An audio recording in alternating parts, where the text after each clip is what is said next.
Hello students, today we will see our second session of break-even analysis, which is a part of estimating, costing and contracting. Today's our content is break-even chart, then we will see what is break-even point, then we will see importance of break-even point in industry, and at the last of our session we will see assumption in making of break-even chart. So let's start with break-even chart. Student break-even chart का मतलब क्या होता है? हमने last session में देखा था कि कोई भी इंडस्ट्री है उसका मेन एम क्या है? उसका मेन एम है कि वो इंडस्ट्री प्रॉफिट बनाए, राइट? क्योंकि अगर वो इंडस्ट्री अच्छा प्रॉफिट बनाती है तो उसका बेनिफिट उसके एम्प्लॉयज को होगा, राइट स्टूडेंट्स? तो कोई भी कंपनी को मुनाफा हो वही उसका मेन एम होता है कि प्रॉफिट होना ही चाहिए, वो कैसे भी करके लॉस की सिचुएशन को कंट्रोल कर ले, वही उसका एम होता है। तो ब्रेक इवन चार्ट से हमें क्या मिलता है? ब्रेक इवन चार्ट से स्टूडेंट्स कंपनी को एक ऐसा जोन मिलेगा जहां पे कंपनी अपना प्रॉफिट और लॉस दोनों को देख पाएगी। मतलब ब्रेक इवन चार्ट जो है वहां पे एक ऐसा पॉइंट आपको मिलता है कि जिससे एक क्वांटिटी मिलेगी और वो क्वांटिटी अगर कंपनी मैन्युफैक्चर कर ले और वो क्वांटिटी मार्केट में वो सेल कर दे तो उसको हम बोलेंगे ब्रेक इवन क्वांटिटी, राइट? तो वो जो क्वांटिटी जो मिलती है कंपनी को वो ब्रेक इवन चार्ट के ऊपर से मिलेगी स्टूडेंट। तो ब्रेक इवन चार्ट में आप चार्ट में देख सकते हो कि वहां पे दो जोन है। तो जो अपर ट्राइंगल है वो प्रॉफिट का है और जबकि लोअर ट्राइंगल है वो लॉस का है। तो इसके अंदर आप देख सकते हो कि वो दो ट्राइंगल जहां पे मिक्स हो रहे हैं, यहाँ पे इंटरसेक्ट हो रहे हैं, उसको हम क्या बोलेंगे? Break even point. तो ब्रेक इवन चार्ट जो है उसका काम क्या रहता है स्टूडेंट्स? ब्रेक इवन चार्ट का एक ही काम है कि वो चार्ट पे से आपको एक पॉइंट मिलेगा जहां पे दो ट्राइंगल फॉर्म होंगे। ऊपर वाला ट्राइंगल होगा वो प्रॉफिट का होगा, नीचे वाला जो ट्राइंगल है वो लॉस का होगा। तो हमारा एम क्या होना चाहिए? हमारा एम एक ही रहना चाहिए कि ऊपर वाला जो ट्राइंगल है वो हो सके उतना बड़ा होना चाहिए। क्यों? क्योंकि उसका रीजन एक ही है। अगर अपर ट्राइंगल आपका बड़ा है तो क्या होगा? आपका प्रॉफिट जो है वो बढ़ जाएगा, राइट स्टूडेंट्स? अभी जो आप देख सकते हो ग्राफ में कि जो टोटल कॉस्ट है वो दो कॉस्ट के ऊपर से आपको मिली है, that is from fix cost plus variable cost. तो ये दो कॉस्ट जब कंबाइन होगी और उसके ऊपर से जब ये ग्राफ बनेगा तो उसको हम बोलते हैं ब्रेक इवन चार्ट। और ब्रेक इवन चार्ट के अंदर आप देख सकते हो कि आपको ब्रेक इवन पॉइंट मिल रहा है जो दो लाइन की इंटरसेक्शन पे मिल रहा है, जहां पे प्रॉफिट और लॉस दोनों कंबाइन हो रहे हैं और वहां पे आपको क्या मिल रहा है? एक ब्रेक इवन पॉइंट मिल रहा है। तो in our next slide we will see what is break even point. Student आप देख सकते हो कि जहां पे सेल्स और टोटल कॉस्ट की जो दो लाइंस है, टोटल कॉस्ट और सेल्स, ये दो लाइन जहां पे इंटरसेक्ट हो रही है, एक दूसरे में मिक्स हो रही है, वहां पे एक पॉइंट क्रिएट हो रहा है और वो जो पॉइंट है उसको हम क्या बोलेंगे? Break even point. तो स्टूडेंट ब्रेक इवन पॉइंट का मतलब क्या होता है? ये एक ऐसा पॉइंट है जहां पे कंपनी को प्रॉफिट भी नहीं है और लॉस भी नहीं है। तो ब्रेक इवन चार्ट जो हमने आगे देखा उसके ऊपर से हमें क्या मिला? ब्रेक इवन क्वांटिटी मिला, राइट? ब्रेक इवन पॉइंट मिला। अभी ये जो ब्रेक इवन पॉइंट है उसको जब हम कैरी फॉरवर्ड करेंगे तो हमें एक क्वांटिटी मिलेगी। वो जो क्वांटिटी है उसको हम बोलेंगे break even quantity, right students? तो ब्रेक इवन क्वांटिटी का मतलब क्या है? अगर आपकी कंपनी इतनी क्वांटिटी मैन्युफैक्चर कर ले, उसके बाद अगर ये क्वांटिटी उसने मार्केट में जाके सेल कर दी, तो वो क्वांटिटी अगर बिक गई तो कंपनी को मुनाफा भी नहीं होगा या घाटा भी नहीं होगा, मतलब कि प्रॉफिट भी नहीं होगा या लॉस भी नहीं होगा, but company will be stable. मतलब कि प्रॉफिट भी नहीं हुआ है और लॉस भी नहीं हुआ है, मतलब घर का कुछ गया भी नहीं है और कुछ आया भी नहीं है। बट उसके ऊपर अगर जाके कंपनी सेल करेगी क्वांटिटी तो वो कंपनी को प्रॉफिट दिलवाएगा और अगर उससे कम क्वांटिटी सेल हुई तो वो कंपनी को लॉस हो जाएगा। तो ब्रेक इवन पॉइंट पे स्टूडेंट क्या मिलेगा? ऐसी क्वांटिटी मिलेगी जो क्वांटिटी नो प्रॉफिट है और नो लॉस है। और ब्रेक इवन चार्ट के अंदर जब टोटल कॉस्ट की लाइन और टोटल सेल्स रेवेन्यू की लाइन जहां पे इंटरसेक्ट होती है वहां पे आपको मिलता है break even point. So in our next slide we will see importance of break even point in industry.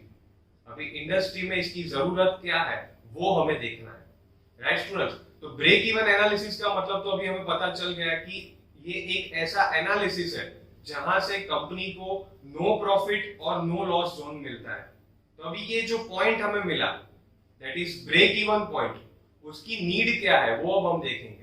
तो सबसे पहली उसकी नीड है कि कंपनी को जो वॉल्यूम बनाना है वो उसको पता चल जाएगा, क्योंकि कई बार क्या होता है कंपनी अगर फॉर्म में आ जाए, वो मैन्युफैक्चरिंग करते ही जाए, बट वो उसका जो वॉल्यूम इतना सारा प्रोड्यूस्ड हुआ है, अगर वो वॉल्यूम मार्केट में बिकेगा ही नहीं तो फिर क्या होगा, कंपनी की इन्वेंट्रीज बढ़ जाएगी, क्योंकि वो सारा जो अपनी जो सारी प्रोडक्ट्स है वो सारी की सारी प्रोडक्ट्स आपके स्टोर में ही रहेगी, क्योंकि वो मार्केट में तो बिक नहीं रही है। तो कंपनी के लिए एक बहुत ही बड़ा टास्क है टू डिसाइड अ वॉल्यूम, कि कितना वॉल्यूम वो प्रोड्यूस करे, वो उसको ब्रेक इवन क्वांटिटी पे से पता चल जाएगा, ब्रेक इवन पॉइंट पे से पता चलेगा कि इतना वॉल्यूम है वो मुझे बनाना है और मार्केट में जाके उसको सेल करना है। जब मैं इसको सेल कर दूंगा तो ये मेरा मुनाफा तय करेगा, राइट। उसके बाद जो मिलता है दैट इज प्रॉफिट। अभी हमने आगे बात की कि प्रॉफिट का जो जोन है वो इस चार्ट पे से आपको मिलेगा। तो हमने आगे वही बताया कि ये जो चार्ट है उसमें आपको क्या ट्राई करना है कि प्रॉफिट का जो ट्रायंगल है वो हो सके उतना बड़ा हो, राइट। तो क्या होगा कि कंपनी का जो प्रॉफिट है वो बढ़ जाएगा। उसके बाद कंपनी की जो वेरिएबल कॉस्ट है, अभी हमें वेरिएबल कॉस्ट पता है कि जो कॉस्ट आपके प्रोडक्शन के साथ चेंज हो जाए तो उसको हम वेरिएबल कॉस्ट कहते हैं, राइट स्टूडेंट्स। तो जो वेरिएबल कॉस्ट है वो जो कॉस्ट होगी वो आपको इस ग्राफ पे से मिल जाएगी, क्योंकि फिक्स कॉस्ट क्या रहती है वो through out the production fix रहती है, बट वेरिएबल कॉस्ट जो आपकी होती है वो अप एंड डाउन होती रहती है। तो वेरिएबल कॉस्ट जो आपकी है वो आपको इस चार्ट पे से मिल जाएगी। उसके बाद कंपनी की जो स्ट्रेंथ एंड वीकनेस है, राइट, कंपनी को पता चलेगा कि अगर लॉस वाला ट्रायंगल बढ़ गया है तो कंपनी को वो फाइंड करना पड़ेगा कि हमारी कंपनी में वीकनेस क्या है, हमारी कंपनी में वीकनेस क्या है। तो कंपनी की जो स्ट्रेंथ है और वीकनेस है वो भी आप इस ग्राफ पे से फाइंड कर पाओगे, क्योंकि अगर अपनी स्ट्रेंथ ज्यादा है तो हम मुनाफा हो सके उतना ज्यादा कर पाएंगे, राइट। उसके बाद कंपनी को अपनी प्रॉफिटेबिलिटी जो है वो इंक्रीज करनी हो, कंपनी को जो प्रॉफिट बढ़ाना है तो उसके हिसाब से वो सेल्स रेवेन्यू अपनी जो है वो भी बढ़ा पाएंगे ये चार्ट पे से, राइट। और चेंज इन प्राइस, लास्ट में हम क्या देखेंगे कि चेंज इन प्राइस, कंपनी को अगर प्रोडक्ट के प्राइस में कुछ चेंज करना हो यानी कि मतलब कि उसकी सेल्स प्राइस है, अगर वो कुछ डिसाइड करनी हो कि उससे जो प्रॉफिट का रीजन है वो हम बढ़ा सके, तो उसके लिए ये जो सेल्स की प्राइस है वो भी आपको इस चार्ट पे से मिल जाएगी। तो इतना इंपॉर्टेंट है ब्रेक इवन पॉइंट अपनी इंडस्ट्री में, जहां पे आपको हो सके उतना प्रॉफिट जब बढ़ाना हो तो इसके हिसाब से आप अपनी सेल्स या टोटल कॉस्ट लाइन में चेंजेस ला सकते हो। In our next slide you can see assumption in break even chart. अभी स्टूडेंट्स ये बहुत ही इंपॉर्टेंट टॉपिक है, क्योंकि क्या होता है जब आप ब्रेक इवन चार्ट बनाते हो तो एक assumption बनाना पड़ता है।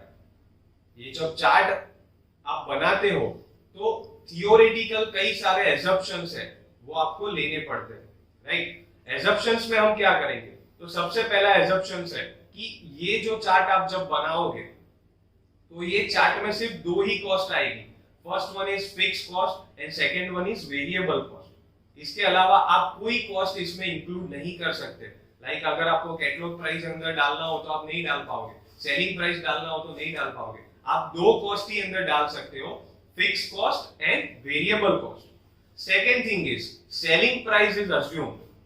सेलिंग प्राइस जो है वो एक अज्यूम करके रखी है कि भाई पूरे साल हमारी प्रोडक्ट यही भाव पे बिकेगी।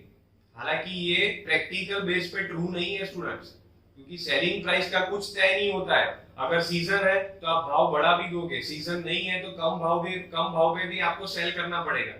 But in break even analysis एक पॉइंट फिक्स है कि आपको आपकी सेलिंग प्राइस जो है वो फिक्स कर देनी पड़ेगी, right. Next is it is assume that production is equal to the sales. मतलब जितना आपका प्रोडक्शन हो रहा है वो मार्केट में बिक ही जाएगा, क्योंकि आप देख सकते हो सेल्स का जो अंदर लाइन रहता है, सेल्स रेवेन्यू की जो लाइन रहती है वो स्ट्रेट रहती है, जो रियलिटी में पॉसिबल नहीं है।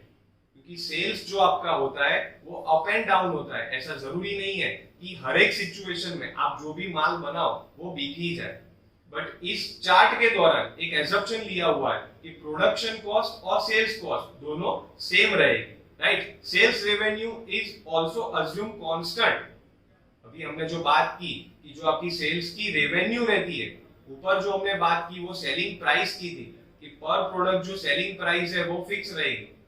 तो उसके हिसाब से हमारी जो सेल्स रेवेन्यू रहती है इसको भी यहाँ पे हमने कांस्टेंट करके रखा है। तो दीज आर द एजम्पशंस। जब आप ब्रेक इवन चार्ट बनाते हो तब आपको ये एजम्पशंस जो है वो गिनने पड़ेंगे और उसके ऊपर से ही आपको चार्ट बनाने, राइट स्टूडेंट्स। तो कई बार क्या होता है कि यही जो एजम्पशंस है उसको हम डिसएडवांटेज के फॉर्म में भी गिन सकते हैं, राइट, क्योंकि कई सारी ऐसी चीज है जो यहाँ पे फिक्स करके रखी है वो वहां पे हमें बाउंड कर देती है, right. But it is theoretical that कि जब आप एजम्पशंस लोगे तब जाके ही ये चार्ट बनेगा, राइट स्टूडेंट्स। सो आज हमने देखा कि सबसे पहले हमने देखा ब्रेक इवन चार्ट देखा, उसके बाद हमने देखा ब्रेक इवन क्वांटिटी, उसके बाद हमने देखा importance of break even quantity and break even point as well as, और लास्ट में हमने देखा assumptions during break even chart. So in our next session we will see some more interesting things about break even analysis as well as for estimating, costing and contracting. Thank you.